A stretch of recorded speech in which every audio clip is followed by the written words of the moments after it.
welcome, YouTubes. If you're here, you're probably here to watch SKT Fnatic VOD review done by me, Vedius. You could be watching this live with the almighty Twitch chat. Right now, they're here, being involved and a part of some incredible and in-depth discussions, such as, if you're happy and you know it, how many times can you clap your hands, and how many oranges can you juggle before gravity stops working. Now, if you too wanted to be a part of the conversation, you could be here live with the Twitch chat as they all clap their hands. And we're also celebrating because Fnatic did the impossible. They went 3-0 on group stages. They would have gone 4-0 if there was a tiebreaker, but they decided to go easy on RNG. So we're going to be starting off with SKT versus Fnatic. So without further ado, let's jump into the draft. All right, so let's get into it. Let's double speed this bad boy up. Pardon me.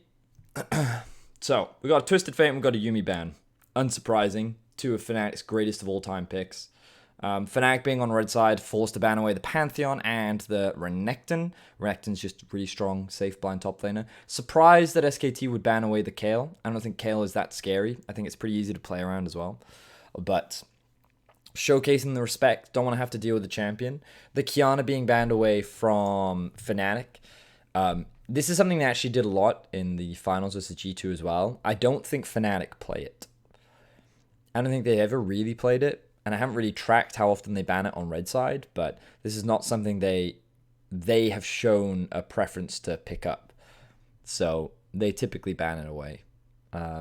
This does, of course, leave the Akali open. And the thing about Akali is I think the perception of most teams is that there is no real counter to her because she does well into most matchups. She's very flexible, and she's still a pretty safe blind pick. So it's a pretty safe first pick from SKT. You also know that, as we mentioned, it can be flexed between Khan and Faker. So very easy, very strong. I should really move my camera out of the way so you can see the rest of the picks. There you go. Now my face is in the middle. I liked this from Fnatic, prioritizing the Gragas. Not only is it something the Brox is very comfortable on, but it does very well into the Akali. It also does very well into Lee Sin, which you know is one of Klid's comfort picks. It provides AP damage, it has good scaling, it can set up in the early game, even though he received a couple of nerfs on this patch, still very strong champion. So I like the prioritization on the Gragas.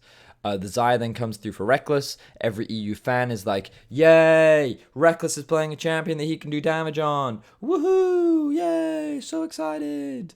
So that's good for him. I think he actually gets Xayah 3 times today, which is pretty unbelievable. But see, maybe this was the big mind game, you know? Fnatic in week 1 were like, nah, Reckless can't play 80 carries. We've lost all confidence in him. Oh no, we'll never play them. And then coming into week 2, every other team in Group C is just like, Reckless doesn't play 80 carries. We don't need to prioritize or ban them. And then he's just like, Xayah, I'm a feather queen. You cannot mess with me. And he gets in every game. So he's happy. He locks that one in. Big brain Fnatic drafts. So then we move into the second half from SKT. I know what they go for because, I was casting the game. So, it's going to be a Lee Sin? What? Wait, don't tell me I'm wrong. Fuck, I forgot the draft. Okay, so there's a Kai'Sa as predicted. So the blind... Wait, it's not a blind Kai'Sa. It's obviously into the Xayah. But the... I knew there was a Lee Sin. I knew it. So the thing about Kai'Sa is if they don't pick it now, it's going to be banned in the second half. And clearly they don't want to play Ezreal. They want some kind of scaling option. And I think Kai'Sa can also be fine into the Xayah. But it depends on what support matchup you have. Pardon me. So one of the things for SKT is they don't want to go Norless here because they know that he plays Leona. And they also don't want to pick their support because they can get countered. So I would have thought that they would go Rakan here, but they don't. And the Lee Sin is just a comfort pick for Kled, and it's also a pretty strong 2v2 mid. So it's not too surprising. And then, of course, Fnatic get Gangplank, the GP. Very big comfort pick for Bwipo. Very safe blind. You can also ban away top lane counters if you want, but Fnatic are trying to limit the support pool. I'm surprised they would ban this when they want to play the Leona, but I guess they want to try and force SKT onto a less favorable bot lane matchup. Then, of course, the Cassio is banned away, showing respect towards Nemesis. Bear in mind, like, Nemesis has now received 3 bans. Because Bwipo doesn't play Kayle.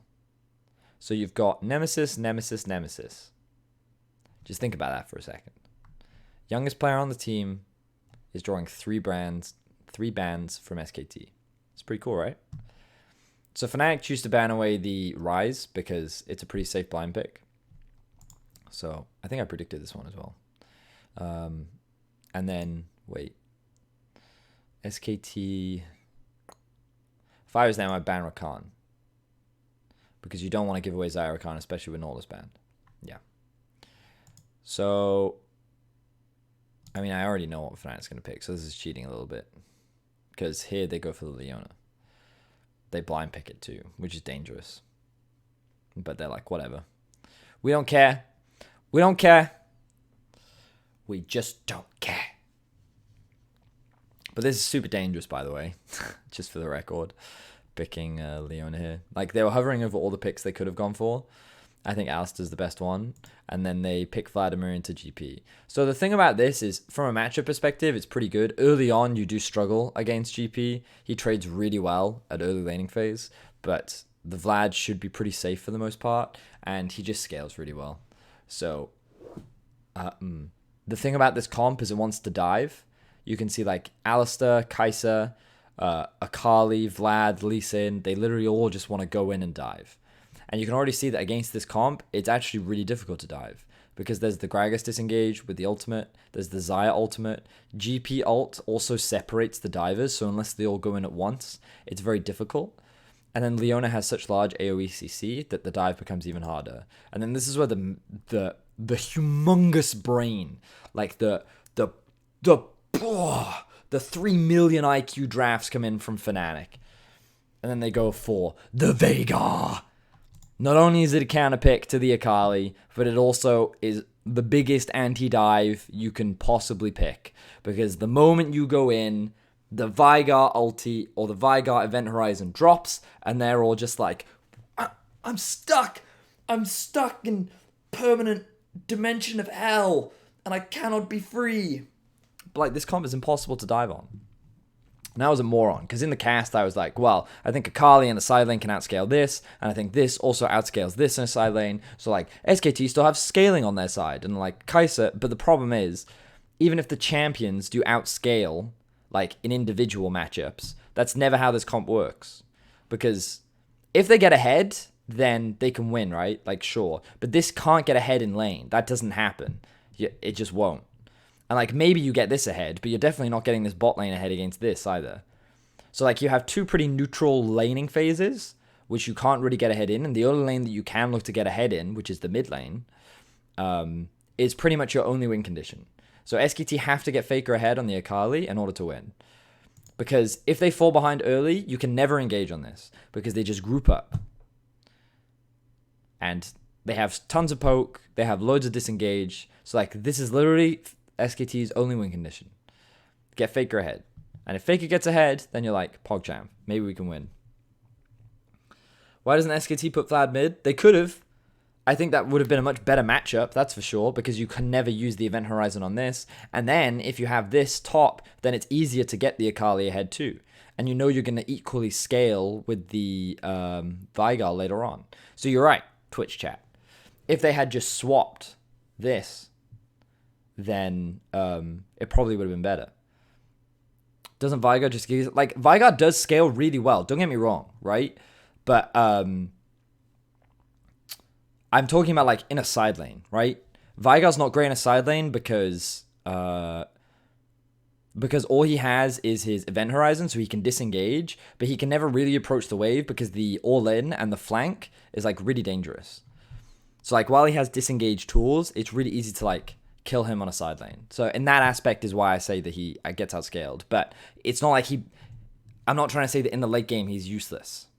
I'm just saying that in the position that you never really want him in the first place, he's weak. you just want to group with this team. You always just want to group with this team, which is what we'll see Fnatic do a lot. But again, the big thing is like Twitch chat is right in that if they just swap these, the whole early game is probably better for SKT, because this is a much better matchup into this, and this is like, it's not like this is bad into this, right? But this is way better because the Veigar cannot punish the Vladimir, and Vladimir also can never get stunned up by the event horizon because he can pull underneath it. So I think they should have swapped, or at least Khan should have gone mid and Fake should have gone top. I think it would have made it easier for SKT in the early game. It would have given them more options. But because they kept this, I think they're forced to play through mid lane. But then you lose mid prio. I mean, yes. Well, no, I don't think you do. Like, I don't think the Veigar or the Veigar, sorry. Pardon me. I don't think Veigar really gets lane priority early against a Vlad, right? It's pretty even.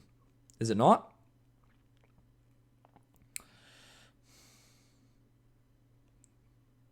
It's...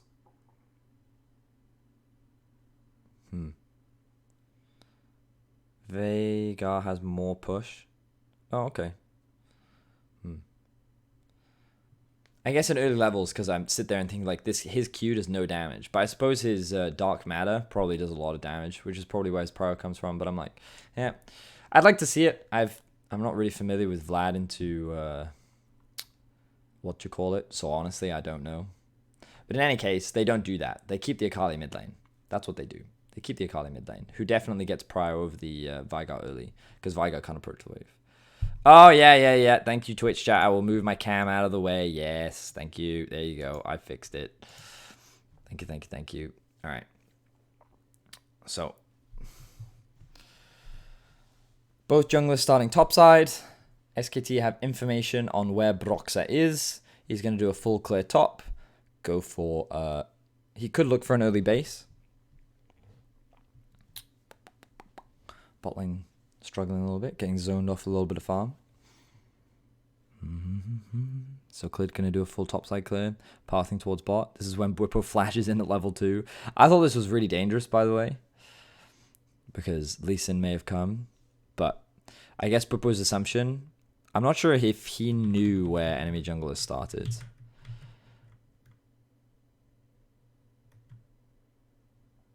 Watch what Bwipo does here. I don't know if he knows. Because Lee Sin just does a solo. So they have no idea where the jungler is. This is why it's dangerous, I think. Because he doesn't quite know where the jungler is. There's no real indication. He maybe is making an assumption that Lee Sin is starting topside. But burning your flash this early, super dangerous. Because if Lee Sin comes, ooh, spooky.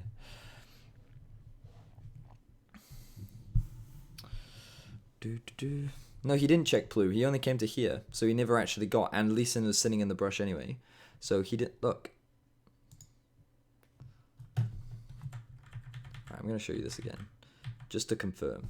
So look, his field of vision, he does not see the blue buff from here, and even if he does, Lee Sin is in the brush, so he has no idea where Lee Sin is starting. And because Khan doesn't pull and the bot lane doesn't pull either, he doesn't know. And Bwipo doesn't ping anything. So he's just like, there's no reason for Bwipo to know. Okay? So Bwipo does this blind.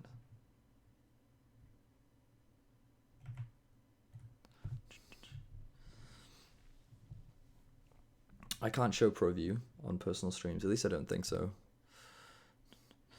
Ganking for a Vlad at level 1 to 2 is just troll. No, but that's not the point. If Lee Sin started here and then paths towards top, then Bwipo doesn't have flash. And it doesn't matter if it's a Vlad, it's a GP with no flash. And he'll die to a Lee Sin. So that's why I'm telling you it's risky to make this kind of a play. Because he doesn't have information on where Clid is. And I mean, now he knows. He's probably pretty confident that Clid is in the bot side of the map. But the main point that I'm trying to get at here is that was a risky play from Broxah. Bwipo, sorry. It was risky. So Fnatic's bot lane should have an idea that Clid is towards bot side. And I don't think Hylissang necessarily overextends here. But it actually looks like he's hex flashing, right? No. He just gets engaged on. Yep. There was little he could do. He would have had to react flash instantly to get out of that one, I think. And Broxah wasn't there in time. So it's not really great that we spent too much time talking about the top laner. So Broxah does a path where he clears towards topside scuttle. He gains information that cleared his path towards bot. And he can be pretty confident that Clid is taking away his blue buff, which is why the Fnatic duo actually came up to check it a little bit ago. But they were like, oh, it's still there. He hasn't cut it yet. But they can be pretty confident that he's bot side. There's enough information on the map to be able to determine that Clid is probably around here somewhere.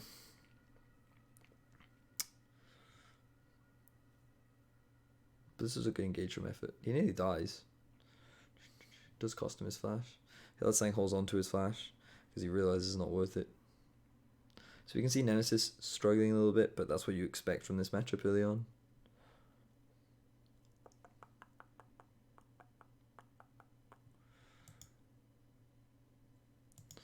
This is a really good roam from Faker. Nemesis choosing to reset. Faker did one earlier. Wait, no, Faker actually hasn't reset yet, that's why. Yeah, so he just roams in the window where Nemesis bases, forcing Nemesis to TP. Faker can now get back to the lane first, push, and then reset. And he has enough time. Excuse me.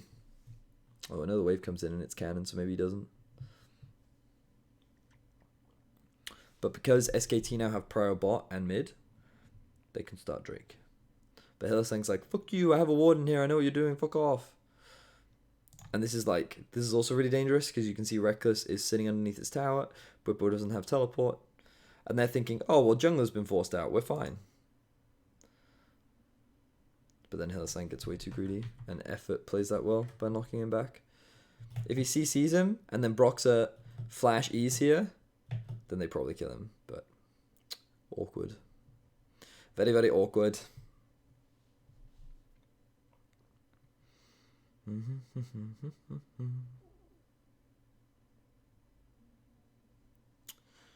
No one gets the Drake though. SKT have a pretty solid early game lead.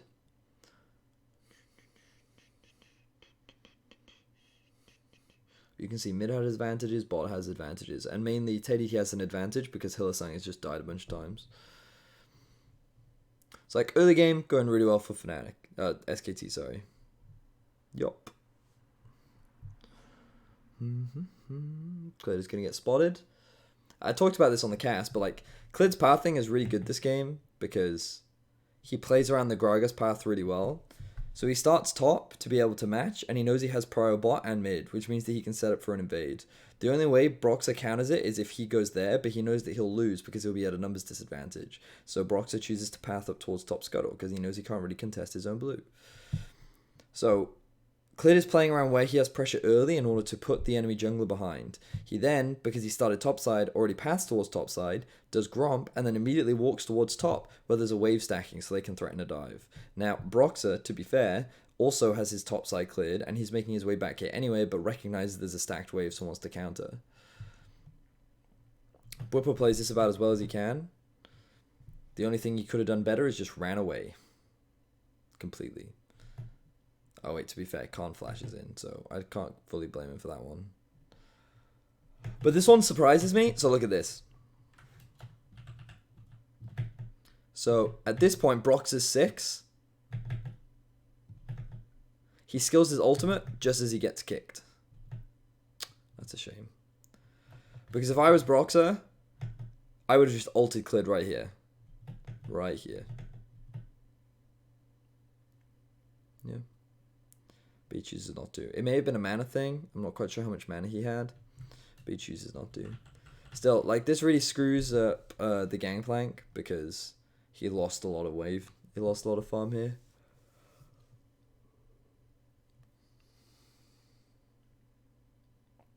That was a good cue from Clid. It's like, I think Clid plays this early game really well.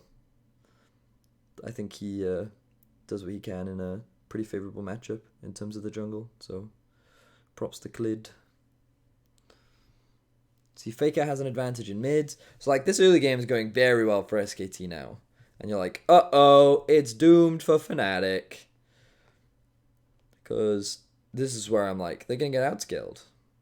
And again, like, I'm talking about in the context of, like, playing through side lanes. Because I don't think Fnatic can match them in a side. But what I don't appreciate is what Fnatic's comp truly does. Ha ha ha. So now, Brox is topside for no reason. Oh wait, no, his Krogs were there. And he did red. Okay, I guess after the fight top, he just reset immediately and then goes back to topside. So he's really far behind on his clear. But he really needs to path towards bot rather than gang top, in my opinion.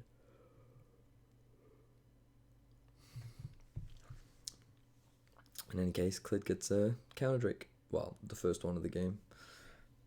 This was supposed to be earlier, but he tried to force it. Well, he wasn't wrong in how he tried to force it, because he knew he had numbers, but... So then again, he steals away the second blue.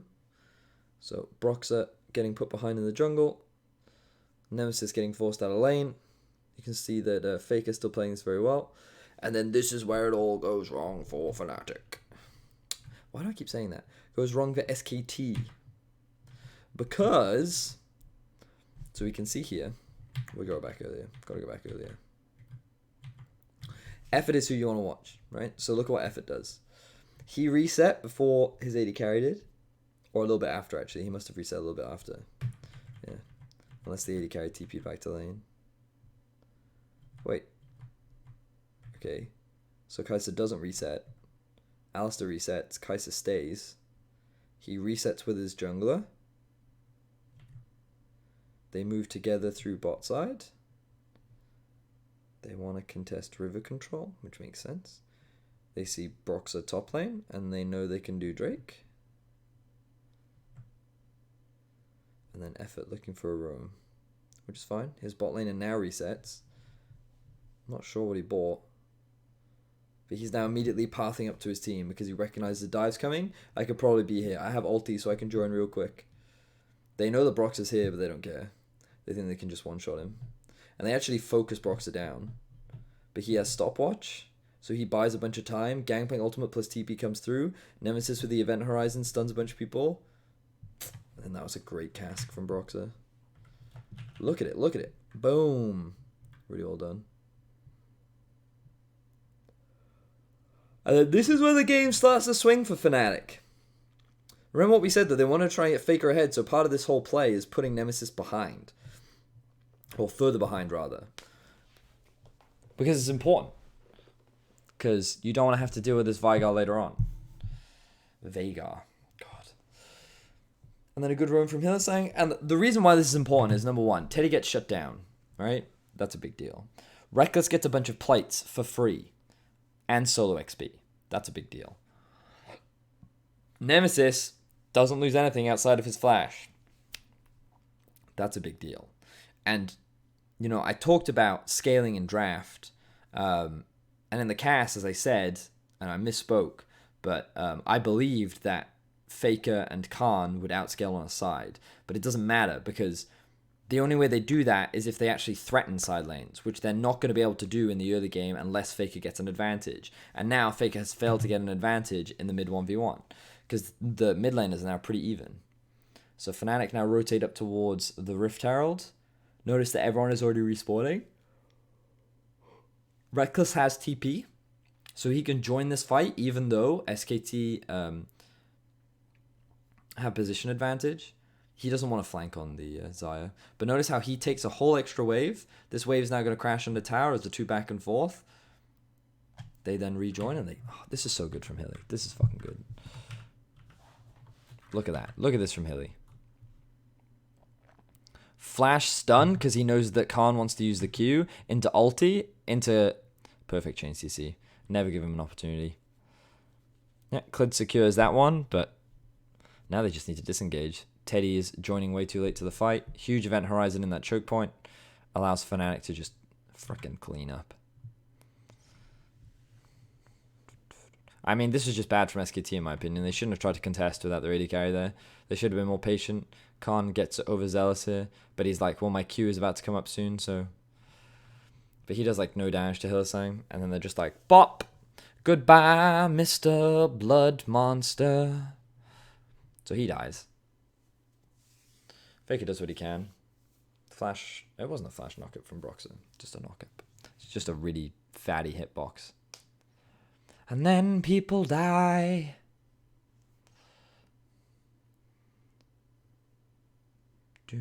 See, now I have that Tabusca song stuck in my head. Kill the horse, the rider falls down. Kill the rider falls down. Target still fine. In any case, Khan now TP's back. Teleport advantage for 80 carries is a huge advantage for EU teams in my... Yeah, it was good. So now we get to see the replay. Yeah, so I just don't think they should have focused Broxer here. They should have just gone on to Nemesis. They probably could have one-shot him. But they think that they can kill the Gragas first. But he has stopwatch. Way! And then the Event Horizon comes out, so they can't keep chasing. And then now they're in a Gangplank ult. And just everything goes wrong. Yeah, I think their execution on the dive was really bad. And they didn't respect the teleport as well from Bwipo. Overall, just poor dive from SKT. And then they tried to force a fight here with a numbers disadvantage. And like, we're seeing a lot of mistakes come out from SKT now. They had a pretty solid start to this game. With like a 2k gold lead. Especially with how they were playing around bot. And their solo laners were doing fine. But then this happens and you're like, uh-oh. Uh-oh. What do SKT do now? So mid lane discrepancy in terms of CS is still there, but I think the gold is actually pretty even between Nemesis and Faker. Nemesis is probably a little bit behind, but it's fine. Gangplank is strong. Been involved in every single kill. Same for Broxer. That's what I'm saying. Broxer played really well this game.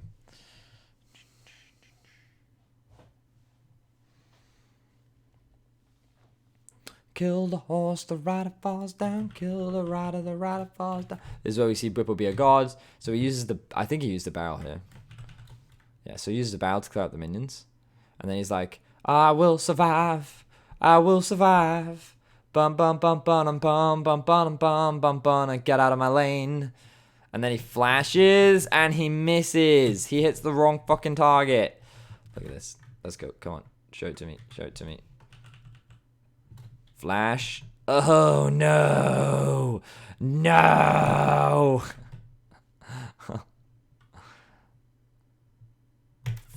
No. Unlucky. Lag. Lag. Is he in range, though? Probably not. Oh. Oh. Nemesis with the outplay. Let's get a slow-mo replay of that. Look at the outplays. Look at how the tower hits Akali twice. Nemesis misses everything. And then he does Q into ult plus tower shot. No, I mean, this was still good from Nemesis. I'm taking the piss, but it was actually good. He played this well. There was a tower shot. That extra tower shot, though, was so huge. Look at it. So, I'm pretty sure the tower's, like, still stacked. So, Faker thinks... What I think happens, right, is Faker, he's out of tower aggro at this point, right? He's out of tower aggro. So, what happens with the towers, if I recall correctly, is that they keep stacking, okay? But what will happen is, let's say Faker and Clid were underneath this tower... If Faker takes 2 shots and then Clid is still under the tower and he hits Nemesis, the tower damage ramps up over time. And I believe that the tower will still hit a 3rd, like, empowered shot onto Clid if they're still underneath the tower. So what happens here is because the tower hits Faker, he hasn't actually properly reset the aggro yet. So he goes in when the tower is still aggroed onto him. So it doesn't reset the damage because he hasn't completely gone out of tower range. Which means when he comes back in, he actually takes like a tier 3 tower shot. So you can see he thinks in this situation, okay, that he's reset tower aggro, but he hasn't yet. Because the tower hasn't hit him yet. If the tower hits him and then he goes in, then this ult is not enough to kill. You see? That's how much damage the ult does.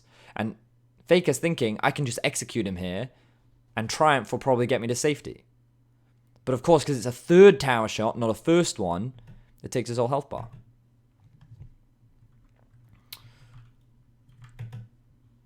So, Faker just misplayed this, basically. But you can see right here, this tower shot. So because Faker is underneath the tower, when he takes that tower shot, it stacks up to the third one. It's worth mentioning that the second tower shot also only happened because of the freeze build. I mean, yeah, that's definitely true. Unlucky. Faker got outplayed. By himself. He must conquer his own demons. So in all that jazz, Fnatic take the bot lane tower. Meanwhile, and they survive top. Like all the plays that SKT making are just faltering. Top lane dive fails. Mid lane 1v1 fails. SKT are just fumbling on their execution. And they're forcing because they know they have to early. Because it gets really hard to play against this comp later. Because like, how do you engage and dive onto this? You don't. Is the secret answer. You don't.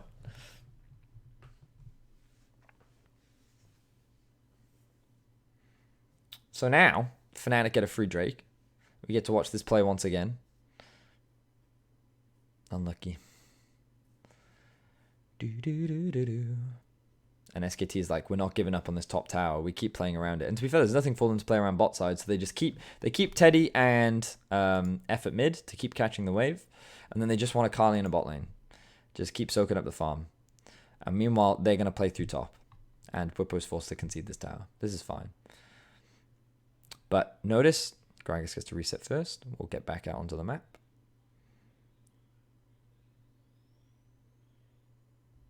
What are they up to? So they're all resetting. Their resets are a little desynced, but it's not the end of the world because Gragas is going to do a clear anyway. Nemesis doesn't want a base? No. Yeah, so you can see like the bases are a little all over the shop. But there's nothing to play for right now, so it's not the end of the world. Oh, excuse me. Sorry. So now they group up as 5. So this is good. I like this. So we talked about how the resets are a little janky, but it's fine. Because Nemesis pushes in bot. The Gangplank moves in mid. And so now they're all in a position to collapse. And they're not really losing anything. So they can threaten the mid tower now. And this is where SKT make another mistake because they try to defend. They can't defend as 5 because they're going to get dived. And they think that because they have Alistar, they're fine. But Event Horizon, baby. Event Horizon. This ability is too strong at sieging. Also, didn't appreciate this before, but look at the barrels from Bwipo. Bang, bang. Hits onto Clid, takes a third of his HP. Gangplank ultimate zones everyone away. Hylissang, if he landed the E, I actually think he would have died. Because how is anyone going to follow that? He literally flashes E's in. Who on this team follows that?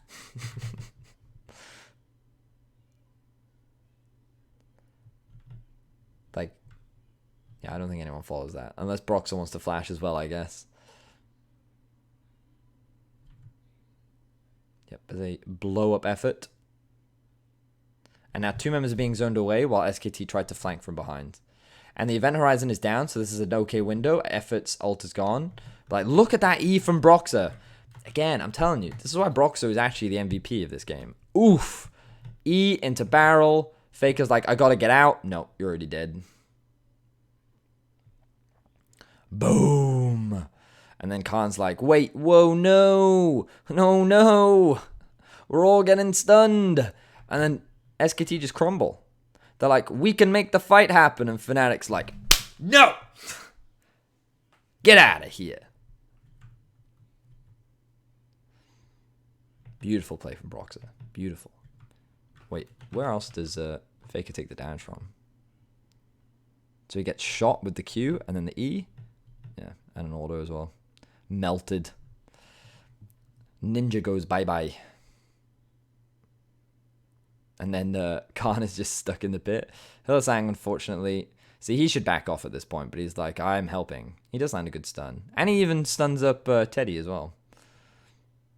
No, I didn't realize that the E was classified as a root. That's interesting. I thought it was like a mini stun. See, this. I thought the Zenith Blade was actually like a mini stun, but it's actually a root. It's quite interesting. Didn't know it was a root. Anyway, off topic. Sorry. I play a lot of Leona, so I never realized that it was a root before. So I was like, oh, that's cool. That was a great fight from Fnatic. Really, really good fight.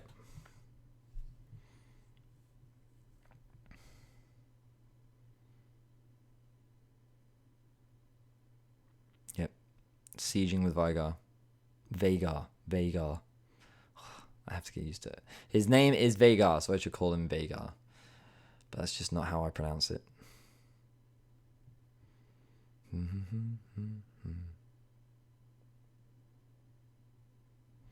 So what's Fnatic doing now? Let's have a look. So they've abandoned bot, and now they're playing through 2 lanes, which makes sense. Baron spawns in about a minute and a half. They don't really care about the bot tower. They do have 3 teleports, so they could send someone there to deal with it. But by sending 4 in mid, you guarantee prio, which is important.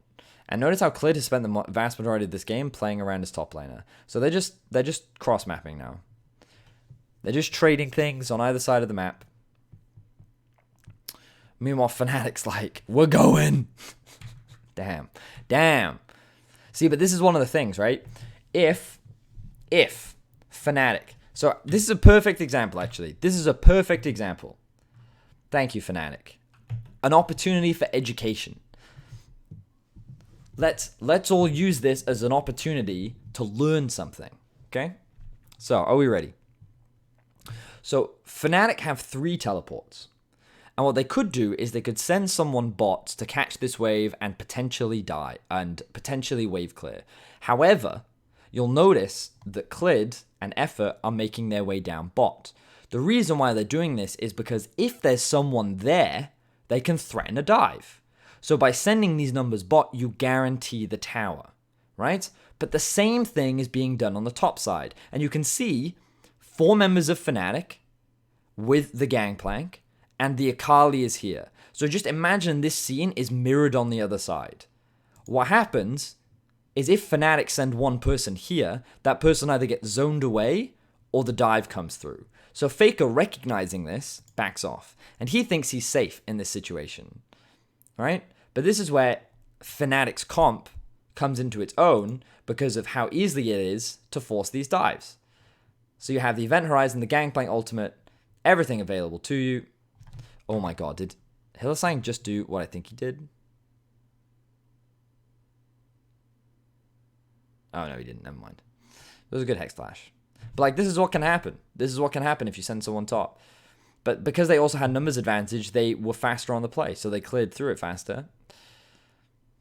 He also has Demolish, which helps a lot. So like, that's one of the reasons why it's better not to send someone to catch this wave, because you gain no value from it. You're either just going to get zoned away from the farm, or you're going to get dived. So, there you go. Fnatic teaching us all. And at this point, okay, this is where things get a little messy, because they're just kind of going for kills, but SKT can't really punish them. It's just kill after kill after kill. But this could have been really bad. It could have been, but it wasn't. And then TP flank comes in. The Faker, the coward. No, he's not a coward. I'm kidding. But he doesn't choose to go for the flank. So SKT now, they realize that they're back on the map first, so they can go for the Mat and Drake. Fnatic forced to reset. But yeah, this is cool, right? This is part of the reason why you do/don't do it. But think about it. So what's interesting here, let's think about this a little bit more. Okay, let's think about this a little bit more. If we think about lane assignments, right, in this context, Vladimir would have made much more sense in the top lane. Why? Because Vladimir is a lot harder to dive because of his W, and he has better wave clear than the Akali does. And that's typically who you want to send in these situations. So trying to dive a Vlad on the tier 2 is a lot harder. Because what SKT could do is they send 4 people bot, and then you end up in this weird base race scenario, right? And it's all about who sieges faster, and Fnatic's going to win. Okay? Because they just take towers faster, because they don't have a Vladimir. So what SKT should have done, in my opinion, is actually send the Vlad top, because he's harder to dive and he has better wave clear, which would have made it harder for Fnatic to siege onto this tier 2, and they would have had to force off. But because it's Akali, it's easier for them to do it. So you could criticize SKT's lane assignments here, if you wanted to. Because I think they could have sent the Vlad top and it would have been better. And this play would have been a lot harder to execute. But now they're forced to reset, because now 5 members are barreling down top lane. And then they keep finding kills.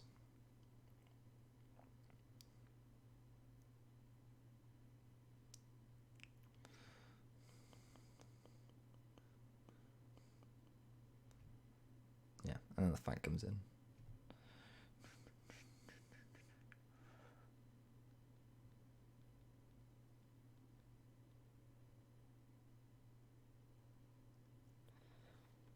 So again, because they were just killed, they come back out onto the map first, so Fnatic can't really challenge the Drake.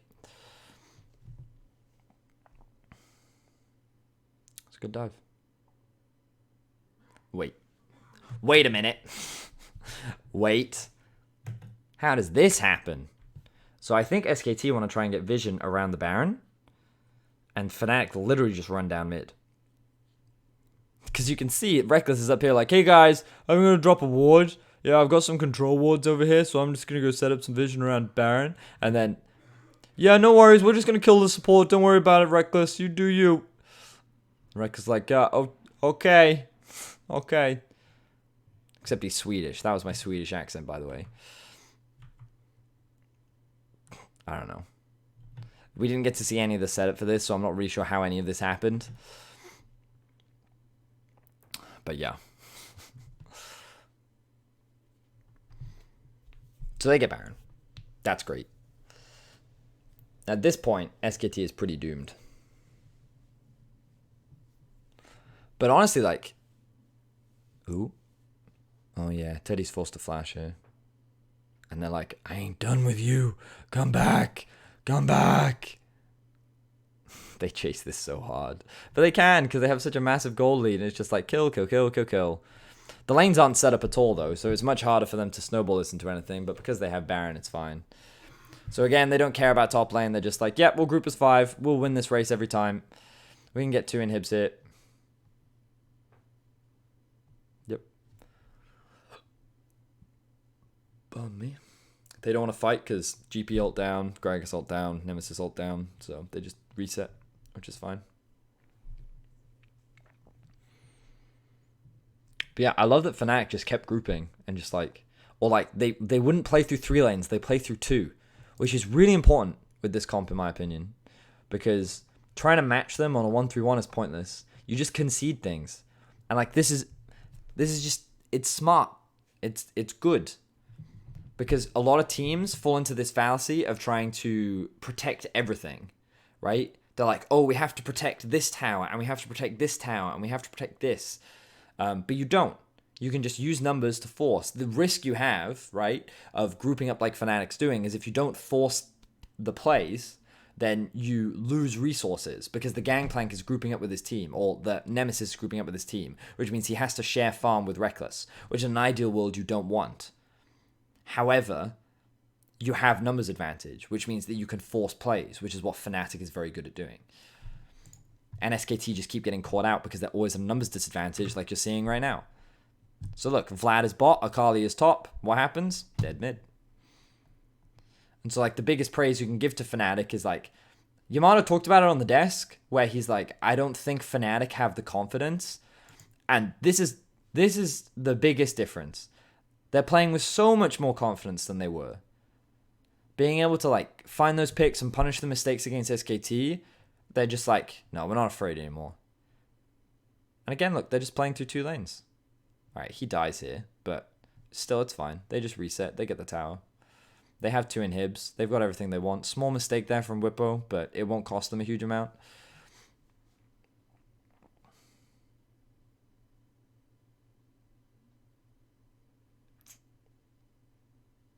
Honestly, though, pretty clean game from Fnatic. Like, outside of the early game with Hylissang dying twice, the responsibility was on SKT to try and get Faker ahead in the mid lane. And they couldn't do it. And every time they tried, Fnatic punished. And that's why, like, in my opinion, Broxah was MVP of this game. Because, like, yes, Nemesis played fantastically. Don't get me wrong. Just because I give the MVP to Broxah doesn't mean that I want to take anything away from Nemesis. But the way he played this game was much better than what we've seen throughout the entire tournament. He was in the right place. He was covering the right lanes. He was a little bit slow to get to bot lane, but I would put that more on Hylissang rather than on Broxah. And, like, it's great to see as well, because the dude has, like, had a bit of an up and down year, and for him to perform at this point is exactly what they need. So they use the Gangplank ultimate and Event Horizon to zone them away. They have pressure coming in from 2 top and mids. This forces SKT to split. And now it's just a matter of time. They can wait for the Baron if they want. Ooh, Nemesis. I think he does die here. But it doesn't matter. Only Faker remains to watch as his team falls around him, and Fnatic will shut down SKT and keep their dream alive. Great game from Fnatic, honestly. Really good game. Yep, I was really impressed with their lane assignments. I like that they played through 2 lanes rather than play through 3. The way they use pressure and the way they set up dives, really good. And SKT just kept getting caught out. Even if they ever tried to force a 5v5. And I mean, the closest to it was this one in mid lane. I think it was this one. Yeah. Was it this one? Something like this. Yeah, it was this one. This is the closest that SKT did to try and force a 5v5. And, like, you can see how difficult it is to dive onto this comp. Super hard. And then they just chase you down. Yeah. Honestly, really clean game from Fnatic. If they keep playing like this, they're looking good. Looking very, very good. Like the draft a lot. Big brain. Oh. But yeah, all right. So that does it for the VOD. Props to Fnatic. Honestly, really good game. A lot of cool stuff. We also got to, like, showcase some cool macro stuff. But if you want to check out my other VODs, you can go onto my YouTube channel. You should also check out Twitch to join the wonderful Twitch chat, who's all here and having a great conversation and celebrating Euphoria. Anyway, thank you for watching. I'll see you in the next one.